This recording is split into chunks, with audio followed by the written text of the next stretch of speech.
Puntos clave de la patología respiratoria en neonatología. Estos van a ser las patologías que vamos a ver. Entonces vamos a ver síndrome de membrana hialina, también llamado síndrome de dificultad respiratoria del recién nacido, taquipnea transitoria del recién nacido, síndrome de aspiración meconial y displasia broncopulmonar, además de una quinta que vamos a agregar al final de este video. Entonces vamos a hacer el diferencial entre estas cuatro patologías. Vamos a empezar con el síndrome de membrana hialina, que nada más como antecedente epidemiológico importante, esta va a estar muy asociada a niños prematuros. Entonces, muy importante el antecedente de prematuridad. Incluso se dice que el 90% de los menores de 28 semanas de gestación van a sufrir un síndrome de membrana hialina. Porque, bueno, esta va a ser igual otro antecedente epidemiológico, va a ser la causa número 1 de insuficiencia respiratoria en los recién nacidos. Entonces, muy importante el antecedente de prematuridad. ¿Y por qué va a ser tan frecuente en los prematuros? Pues porque la membrana hialina o el síndrome de membrana hialina se va a deber a una falta de factor surfactante. Esta falta de factor surfactante obviamente asociada con que no se pudo desarrollar completamente al haber menos semanas de gestación. Entonces, ¿qué va a hacer que falte el factor surfactante? Pues básicamente lo que hace es que no se logra romper la tensión superficial en los alvéolos y provoca que estos se colapsen, como si a un globo le succionáramos. Entonces se colapsan los alvéolos y no permiten el intercambio gaseoso. Y bueno, eso va a ser todo desencadenado por falta de factor surfactante relacionada a la prematuridad. Entonces, vamos a ver ahora también, en todas estas patologías va a haber un patrón clásico de radiografía. Eso no quiere decir que siempre se tenga que realizar una radiografía en cualquiera de estas patologías, pero sí hay que conocer cuál va a ser la imagen clásica. Entonces, en el caso de la membrana hialina, lo clásico va a ser encontrar imagen en vidrio despulido. Y también podemos encontrar imagen de broncograma aéreo. Entonces, esas van a ser nuestras imágenes a radiografía características. Como antecedente diferencial, justamente aquí vamos a ver un antecedente diferencial de cada una. Y de la membrana hialina, como bien lo piensan, es el antecedente de ser un niño premita, un niño prematuro, ¿no? ¿Qué vamos a ver clínicamente? Vamos a ver dificultad respiratoria inmediatamente después al nacer. Entonces va a ser DIFRESP inmediata al nacer. Pues obviamente es al nacer, ¿no? Si no hay factor surfactante, no va a permitir ni siquiera la respiración ni unos segundos, ¿no? Entonces va a ser la dificultad respiratoria al nacer. Y el tratamiento de esta va a ser el tratamiento más complicado de las cuatro.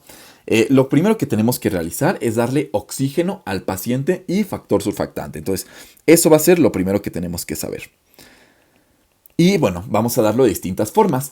El oxígeno lo vamos a dar casi siempre en una primera instancia con un dispositivo CPAP. Y de hecho, se le tiene que dar CPAP a todos los niños que tengan menos de 30 semanas de gestación. Si no tiene menos de 30 semanas de gestación, podríamos considerar otra, pero casi siempre va a ser la primera opción para dar oxígeno, el CPAP.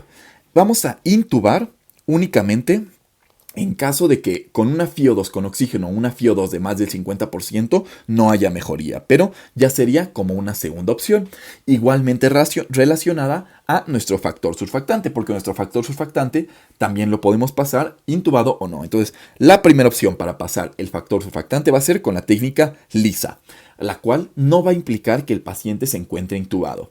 Y la segunda opción va a ser con la técnica INSURE, en la cual el paciente sí va a estar intubado. Entonces, más o menos se relacionan la manera de dar oxígeno y la manera de dar el factor surfactante. Y pues por último, es importante saber también que a la hora de extubar podríamos dar cafeína para ayudar a trabajar, ¿no? A extubar. Nos va a ayudar a la recuperación post-extubación. Eso sería todo en cuanto al síndrome de membrana hialina. Pasamos ahora a la taquipnea transitoria del recién nacido. Lo clásico aquí en cuanto a la prematuridad o no, va a ser, aquí no va a ser prematuro, aquí va a ser clásicamente un niño a término. Pero el antecedente diferencial que vamos a tener aquí va a ser un niño que haya nacido por cesárea o por un parto muy rápido. Entonces, cesárea o parto rápido. La cesárea básicamente también va a ser un parto rápido, ¿no? ¿Qué va a pasar aquí? Lo que pasa es que al nacer tan rápido el niño, no se logran absorber líquidos en el pulmón. Entonces, lo que lo va a causar van a ser líquidos pulmonares que no se logran absorber por completo o reabsorber por completo. Entonces, esto relacionado justamente a un parto que ocurre de manera muy rápida. Lo que vamos a encontrar a la radiografía va a ser cisuritis e hiperinsuflación. Entonces, cisuritis e hiperinsuflación va a ser lo característico. ¿Y cómo vamos a encontrar clínicamente este niño con taquipnea? O sea, si se llama taquipnea transitoria recién nacido, lo vamos a encontrar con taquipnea, que en este caso va a ser una frecuencia respiratoria de más de 60. Y esta va a ocurrir horas después de nacer. Entonces, importante recordar eso. Aquí lo que vamos a realizar va a ser, obviamente, ponerle oxígeno al paciente. Y además vamos a cambiar la alimentación que tenga dependiendo la frecuencia respiratoria que tenga. Si tiene una frecuencia respiratoria de más de 60, que va a ser es la definición de taquipnea transitoria recién nacido, vamos a alimentar al niño por sonda nasogástrica. Pero si tiene una frecuencia respiratoria de más de 100, lo vamos a mantener en ayuno. Esas van a ser las indicaciones en cuanto al tratamiento de la taquipnea transitoria del recién nacido. Pasamos ahora al síndrome de aspiración meconial. Como bien sabemos, el meconio se va a asociar sobre todo en cuanto a su antecedente de importancia. El meconio va a asociarse a sufrimiento fetal. Entonces, ese va a ser el antecedente de importancia. En este caso, el paciente clásico va a ser un niño posttérmino. Muy importante también este antecedente, pero lo más importante es que tenga sufrimiento fetal porque va a ser lo que se asocie al meconio. En este caso, a la radiografía, lo que vamos a encontrar van a ser infiltrados en parches o algodonosos. Entonces, infiltrados, parches o algodón. Recordemos nada más, los que han visto meconio, no me dejarán mentir, es como algo muy baboso, como muy viscoso. Entonces yo me imagino que estos infiltrados en parche o algodón justamente es esta secreción que está ahí atorada en los alvéolos. No es como yo me lo imagino y como me lo aprendí. ¿Cómo vamos a encontrar clínicamente a este niño? Lo vamos a encontrar primero, lo más importante, ¿no? Nos refieren que el líquido amniótico está teñido de meconio. Pero además nos vamos a encontrar aquí depresión respiratoria y vamos a encontrar también datos de infección, como a lo mejor datos de choque, a lo mejor fiebre, etcétera, ¿no? Y el tratamiento en este caso va a ser, como lo vimos en el reneo, intubar o no, dependiendo si tiene llanto vigoroso o no, y hay que aspirar ese meconio. Entonces, aspirar el meconio sí es siempre esencial. Pasamos ahora al último, la displasia broncopulmonar. En este caso va a ser un niño prematuro igual. Lo clásico aquí, esta va a ser una patología que no ocurre ni siquiera pues en las primeras horas de vida, ¿no? ¿Por qué? Porque el antecedente diferencial en este caso va a ser un niño que haya requerido oxígeno por tiempo prolongado. Oxígeno tiempo prolongado. ¿Por qué? Porque esta patología es causada por toxicidad, por oxígeno y por barotrauma. Entonces, por eso ese antecedente es de especial importancia y nos va a ayudar a hacer el diferencial. A la radiografía lo que vamos a encontrar va a ser imagen en pulmón de esponja. ¿Y cómo vamos a encontrar clínicamente ese niño? Lo vamos a encontrar con dificultad respiratoria y con cianosis. Y el tratamiento lo vamos a dar igualmente con oxígeno, entonces le tenemos que dar oxígeno y le vamos a asociar también fármacos. Entonces vamos a dar aquí diuréticos, vamos a dar esteroides y vamos a dar broncodilatadores. Y eso sería todo en cuanto a la displasia broncopulmonar, recordemos, por barotrauma o por toxicidad por oxígeno.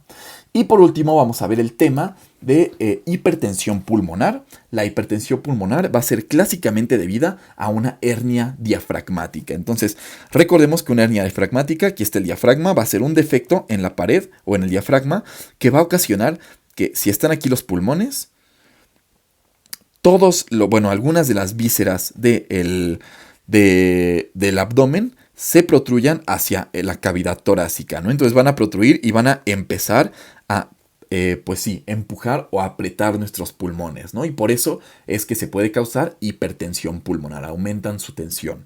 La clínica aquí va a ser con cianosis y dificultad respiratoria que no va a responder a oxígeno, no puede responder al oxígeno si tenemos todo ocupado aquí, ¿no? Y el diagnóstico lo vamos a realizar con un ecocardiograma con gradiente de la presión de oxígeno postductal que mida más de 20 milímetros de mercurio, y el tratamiento va a ser con la cirugía BAFO. Entonces, muy importante eso. Y por último, nada más ver cómo es que tiene que ir mejorando la oxigenación de acuerdo a los minutos de vida que tenga el niño. Entonces, lo clásico aquí es que al minuto es 60 y de ahí se va de 5 en 5. Entonces, vamos a tener valoración al minuto, a los 2, 3, 4, 5 y a los 10 minutos.